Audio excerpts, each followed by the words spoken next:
너희가 이 비유를 알지 못할진대 어떻게 모든 비유를 알겠느냐. 뿌리는 자는 말씀을 뿌리는 것이라. 말씀이 길가에 뿌려졌다는 것은 이들을 가리킴이니 곧 말씀을 들었을 때에 사탄이 즉시 와서 그들에게 뿌려진 말씀을 빼앗는 것이요. 또 이와 같이 돌밭에 뿌려졌다는 것은 이들을 가리킴이니 곧 말씀을 들을 때 즉시 기쁨으로 받으나 그 속에 뿌리가 없어 잠깐 견디다가 말씀으로 인하여 환난이나 박해가 일어나는 때에는 곧 넘어지는 자요. 또 어떤 이는 가시떨기에 뿌려진 자니 이들은 말씀을 듣기는 하되 세상의 염려와 재물의 유혹과 기타 욕심이 들어와 말씀을 막아 결실하지 못하게 되는 자요. 좋은 땅에 뿌려졌다는 것은 곧 말씀을 듣고 받아 30배나 60배나 100배의 결실을 하는 자니라. 아멘. 오늘 말씀을 이렇게 읽어보면서 씨 뿌리는 자의 비유다 이렇게 얘기하지만은 들어보면 들어볼수록 우리들이 한 해를 살아가면서 어떤 신앙인으로 또 어떤 여러 가지 경우를 우리가 만나면서 한 해를 살아갈 것인가라는 생각을 한 번 더 해보게 됩니다. 씨 뿌린 자의 비유가 말씀을 뿌린다라고 이제 해설을 해놓고 있는 거죠. 사실 우리가 교회 생활을 하고 또 신앙 생활을 한다는 것이 신앙의 공동체라고 하는 것이 말씀이 뿌려지는 장소죠. 물론 교회 밖에도 하나님의 말씀을 들고 나가서 말씀을 뿌리는 그런 역할들을 우리 성도들이 각자 실천하고 또 그렇게 행하는 것 틀림없는 것이지만은 교회라고 하는 신앙 공동체는 하나님의 말씀을 듣고 하나님의 말씀을 믿고 그리고 하나님의 말씀대로 행하는 것들을 이곳에서 우리가 함께 훈련하고 함께 같이 그 말씀을 열매를 맺도록 우리가 추수의 일꾼처럼 씨 뿌리는 농부처럼 우리가 열심을 다해서 사실은 교회를 세워가는 것이다. 이렇게 이제 얘기를 할 수 있는 거죠. 네 가지 경우가 이제 나옵니다. 첫 번째 15절에 나오는 경우는 뭐냐면은 말씀을 빼앗기는 자예요. 그죠? 그 다음에 17절에는 넘어지는 자. 그 다음에 19절에는 열매가 없는 자. 그죠? 그리고 마지막 20절에는 열매를 풍성하게 맺는 자. 생각해 보면 교회 생활을 하면서 이런 일들이 아주 빈번하게 일어나고 있다라는 생각을 해보는 거죠. 하나님의 말씀을 빼앗기는 자가 왜 빼앗기겠습니까? 여기 뭐 여러 가지 얘기들이 있지만은 그러나 우리가 에베소서 6장을 한번 읽어보면 하나님의 전신갑주를 취하라고 얘기하거든요. 왜 그렇습니까? 우리가 살아가는 세상의 삶이라고 하는 것이 어찌 보면 하나님의 말씀과 뜻에 어긋나는 그런 일들이 수도 없이 일어나기 때문이죠. 어떤 때는 믿음의 방패가 필요할 때가 있고 어떤 때는 구원의 투구가 필요할 때가 있고 어떤 때는 성령의 검이 필요할 때가 있는 거죠. 그죠? 그래서 어떤 사람들은 우리가 영적 전투를 한다 뭐 이런 얘기, 이게 뭐 보편적인 얘기는 저는 아니라고 생각해요. 하나님이 주시는 은혜의 생활들을 우리가 누리면서 살아가는 그런 신앙의 모습이 사실 참 좋은 거죠. 행복한 거죠. 그런데 어떤 때는 이렇게 전투를 할 때가 있다는 거죠. 우리가 잘 알듯이 그잖아요. 약속의 땅에 이스라엘 백성들이 들어가서 땅을 분배받았지만은 그러나 그 땅을 분배받는 거로 끝나는 게 아니잖아요. 그죠? 계속 아말렉이나 뭐 에돔 사람들이나 또는 뭐 블레셋이나 아람 군대나 그저 계속 끊임없이 적으로부터 공격을 당하게 되고 그 공격 속에서 말하자면 준비하지 않으면 어떻게 돼요? 다 사실은 모든 것을 빼앗기고 말죠. 쓰러지고 강탈당하고 마는 거죠. 그래서 오늘 15절에 하나님의 말씀을 받았음에도 불구하고 길가에 씨가 뿌려졌다라고 하는 것이 말씀을 빼앗긴 자를 의미하는 거죠. 그런 면에서 우리가 한 해 동안 2024년을 살아가면서 하나님의 전신갑주를 입고 언제든지 전투가 벌어지면 준비되어 있어야 되겠다라고 하는 생각을 먼저 해보게 됩니다. 그 다음에 두 번째는 17절에 넘어지는 자예요. 교회 생활하다 보면, 참 신앙 생활하다 보면 넘어지는 사람들이 많아요. 참 어떻게 보면 안타깝죠. 누가 대신 넘어질 수도 있는 것도 아니고 내가 신앙의 삶을 살다가 그냥 넘어져 버리는 거예요. 실족해 버리는 거예요. 돌뿌리에 걸려서 넘어지든지, 아니면은 잘못 짚어서 넘어지든지, 아니면 다리에 힘이 빠져가지고 넘어지든지. 그런데 우리가 마태복음 16장 16절 이하에 보면 베드로가 신앙 고백하고 난 다음에 뭐 마가복음 8장에도 마찬가지지만은 예수님이 이제 순환을 예고하잖아요. 내가 대제사장과 뭐 율법학자들과 뭐 이런저런 사람들한테 내가 죽고 내가 십자가를 지고 그리고 다시 3일 만에 살아날 것이다. 그때 베드로가 얘기하죠. 다 가로막으면서 안 됩니다. 안 됩니다. 안 됩니다. 그때 뭐라고 주님이 말씀했습니까? 야, 이 사탄아 뒤로 물러나라. 그러면서 하시는 말씀이 네가 사람의 일만 생각하고 하나님의 일을 생각지 않는다. 하나님의 일을 생각해야 되거든요. 신앙이라고 하는 게 하나님의 일을 하자고 있는 것인데, 그런데 반대로 내 일만 하려고 하는 거예요. 예수는 믿네라고 얘기하고 뭐 교회 생활하고 뭐 신앙 생활한다라고 그렇게 얘기하면서도 결국은 뭐냐면 자신의 일에만 몰두하면서 살아가는 거예요. 세상의 일에만 몰두하면서 살아간다고요. 사람의 일만 생각하는 거란 말이에요. 그래서 베드로를 향해서 예수님께서 사탄아 내 뒤로 물러나라. 네가 나를 넘어뜨리려고 하는 자들아. 예수 그리스도가 이 땅에 오신 것은 하나님의 일을 이루기 위해서죠.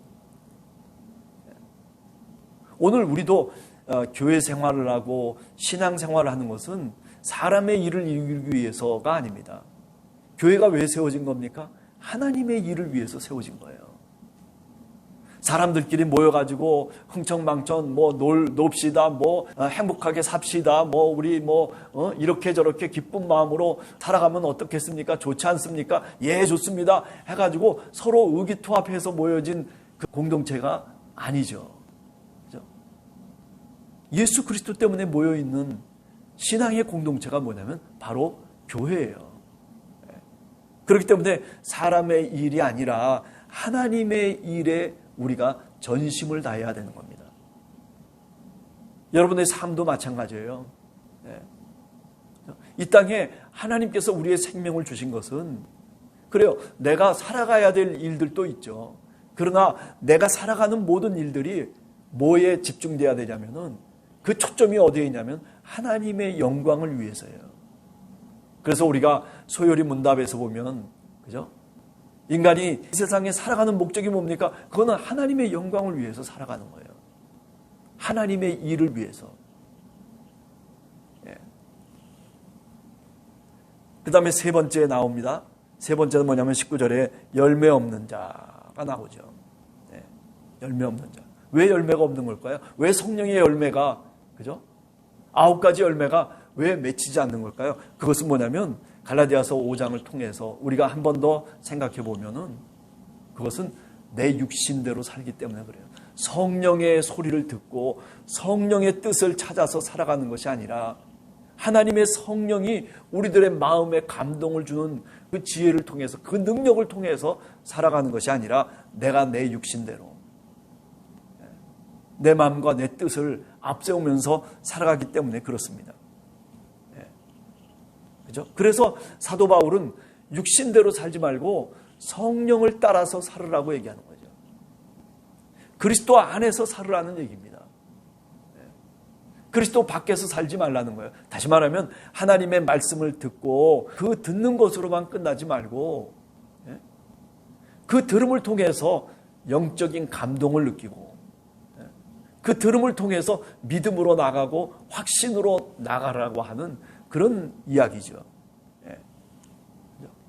그래야 성령의 열매를 맺을 수 있다라고 하는 거죠.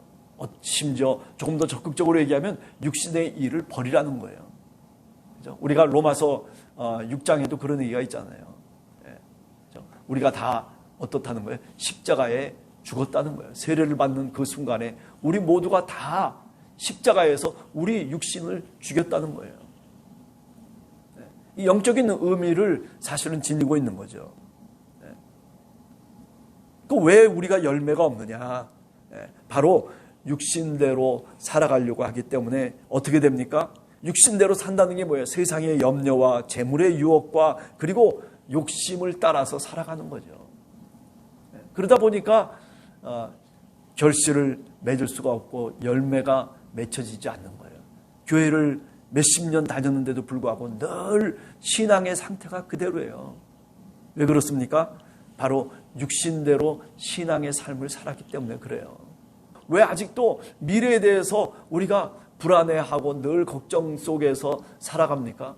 누가 뭐라고 그래서 걱정합니까? 아니에요. 그냥 내 마음속에 여러 가지 생각들이 얽히고 설켜가지고 뭔가 풀리지 않는 거예요. 풀릴 수 있는 끈을 찾지를 못하고 있는 거예요.